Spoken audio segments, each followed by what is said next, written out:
Hello everyone, this is Todd here with True Bread. Coming to you live again. It's June 27th. It's about noon.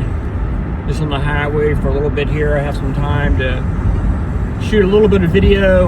I didn't want to do a full-blown study on this topic, but lots going on the last week or 10 days with earthquakes. Some really bad earthquakes.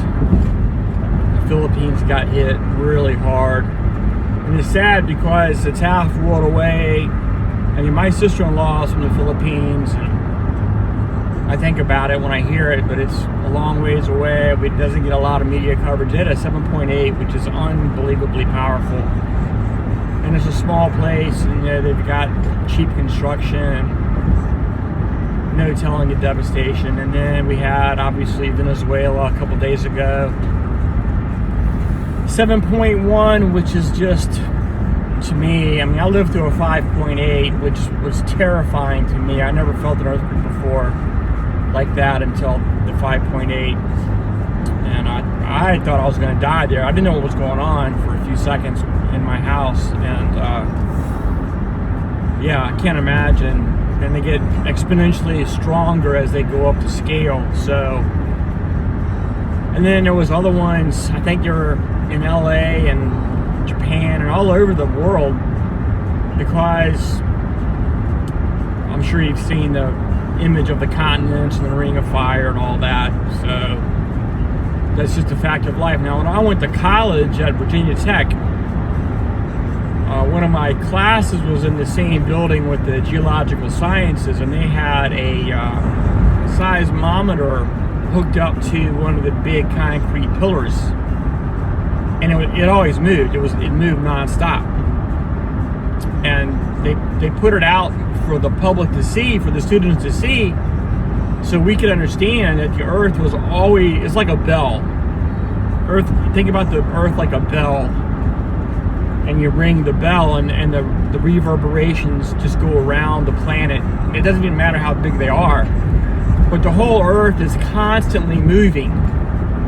And there's many earthquakes. Like, there could be an earthquake like right now where I'm at, I wouldn't even feel it. I've had many of those, but obviously I felt the 5.8, almost knocked me out of my bed. But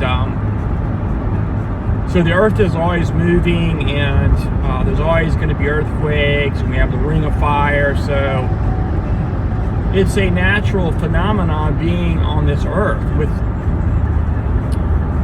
the way we have the continents, and we have the ring of fire, and we have the continental drift, and we have the crust, the mantle. You know, lava comes out of volcanoes, so the lava is like right below the crust of the Earth, and then we don't really know what's below that. They say it's like nickel or whatever it is. I have no idea. I don't think anybody knows where it is, but the lava is always moving. It causes a lot of our magnetism on the planet, north and south poles. It's a different story, but my point is that the Earth is always moving, and there's earthquakes continuously every day. You don't feel them. You don't feel the tremors unless they're 7.1 or 7.8 or 5.8 in my case, or whatever they are. But of course, instantly, which I knew was going to happen, and it always does, you get the whack jobs online immediately posting there will be famines and pestilences and earthquakes and floods. No matter what happens, it's either that part of Scripture in Matthew 24, I think it's Luke 21, talking about the end of the age, which I'm not disputing. That's not my point. Or it's the other thing, which the same people will instantly jump on the Bible bandwagon, trying to get clicks and clout online with the eclipses, the solar eclipse, the lunar eclipse, the blood moon, the blue moon, asteroids, comets, asteroid showers, meteorite showers, It does not matter what it is. Anything that people can see with their eyes that happens in space. Oh, it's an eclipse. It's a blood moon. It's Joel 3, whatever it is. It's these whack jobs, Paul Begley, and there's some other whack job woman online. I mean, I don't know how they show their face in public, because they have been wrong for, like, Paul Begley's been wrong for decades. Every single time there's a blood moon, which is a natural occurrence, that's just a full moon sitting, and it looks red from our point of view because of the atmosphere. The atmosphere is very thick. I used to fly on the airlines. I've been to 51,000 feet, Learjet people. You go so high in a jet, you can't even see down because the air is so thick. It's just dust, and you can't see the ground because, unless it's a very clear day, which it does happen too. But you go that high, the air is very thick. Well, it's down low. Well, when the moon sets, a full moon, and you're seeing it through the maximum amount of atmosphere that you can see it through, it's going to look red. The moon's not turning red, people. Unless there is they'll say the sun setting, they'll call it a blood moon, or they'll say, oh, the eclipse makes it a blood moon. That's the other side. When the sun goes through the moon shadow, that also appears red because of the light bouncing back off of the earth onto the moon and all kinds of things. My point is, these lunatics jump on anything to say, oh, tomorrow's the rapture, this is it, we're all gonna die. How many times do we have to hear from these nut jobs? Every single time. Now, I'm not diminishing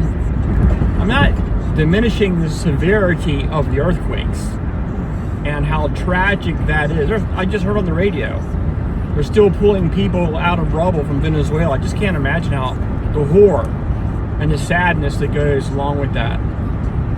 So my point is this: as the director of True Bread, which I do, and I am, I've been doing it this is my 22nd year. You don't hear me say stuff like that.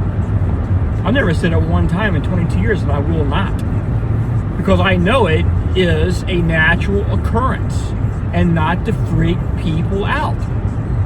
Now, I'm not disagreeing with Matthew 24 at all. Of course these things are going to take place. Now we know, like this week in Richmond, I live just north of Richmond, Virginia. I call it Richmond. It's the Richmond area. It's where I've grown up since I was 10 years old. We're expecting 111 degrees tomorrow or Monday. Like really bad heat. It's summertime, right? No kidding. It's going to get hot. It's just, especially here in the Mid-East, we get some really bad summers in Richmond, especially towards the end of summertime. We get very hot, humid air. We get, high temperatures. It's miserable as hell. It's just summertime, people. It doesn't mean the world's coming to an end tomorrow. The rapture's not going to take place on Tuesday at 9 a.m. It's asinine. And like I said, I don't know how these people show their faces after being wrong so many times on so many things. I don't make prophecies. I'm not a prophet. I can read scripture. I know what it says.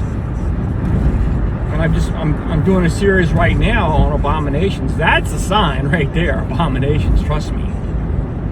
I'm editing the first one. It's taking me time because it's got so much in there. It's a very powerful study on abominations.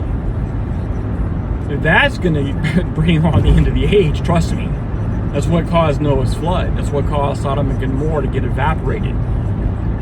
That's what Jonah was sent to Nineveh to warn those people, and they listened. I don't have a warning like that to tell you.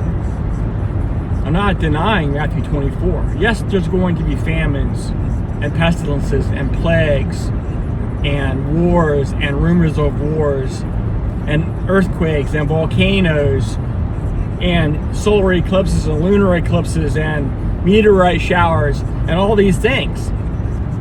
But you can't go crazy you know, God forbid someone would go so insane in their minds that they would kill their families and themselves, which has been done. This is documented, people. I'm not making that up. I have horrific stories I'm not even going to go into.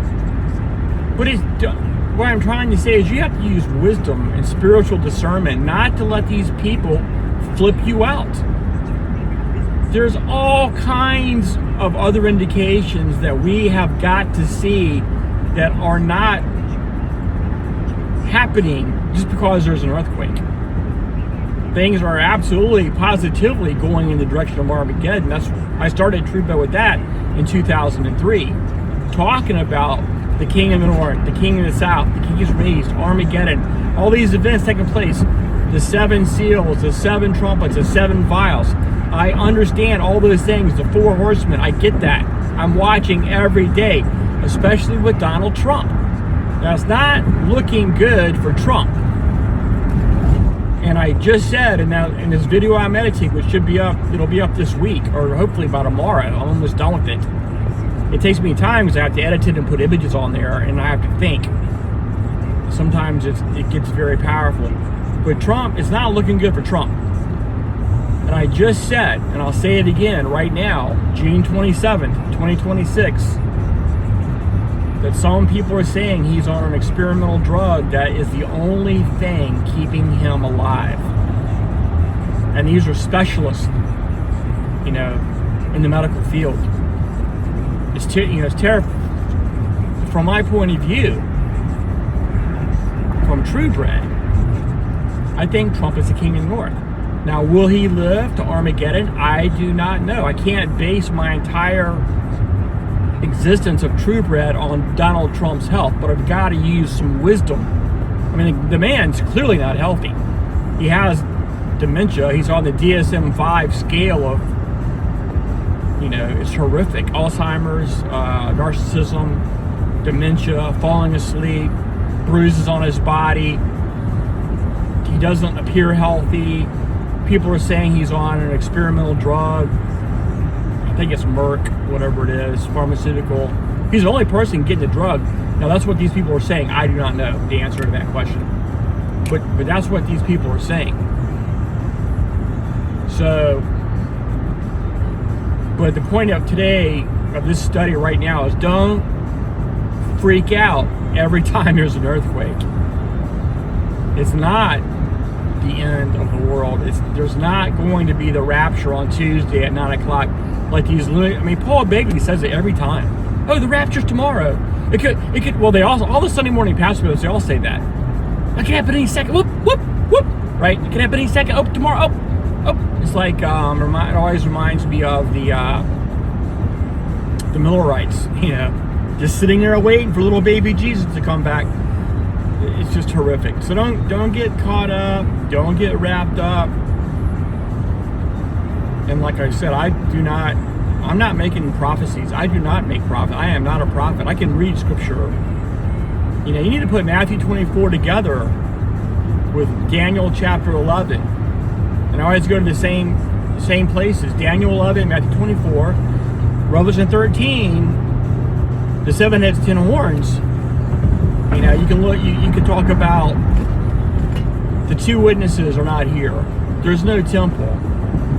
You know, Armageddon is years and years off. I'm not setting any dates, but I'm telling you right now, it's years away, and I'm watching it every day. It's coming. It is coming for sure, but it's not tomorrow. And if I get the sense, I'll tell you how I see it. I won't beat around the bush. Okay, no temple. We have Trump. We have Netanyahu. We have the United States and NATO, the King of the North, the Zionist. We have Iran, the King of the South, and we have BRICS, the kings from the East. We have all the players are here. Trump is here. You know, fight, and they're getting ready. I just read this an hour ago or less. They're getting ready to attack Iran again. The Kurds are attacking Iranian positions inside Iran. Well, you know the U.S. sent them.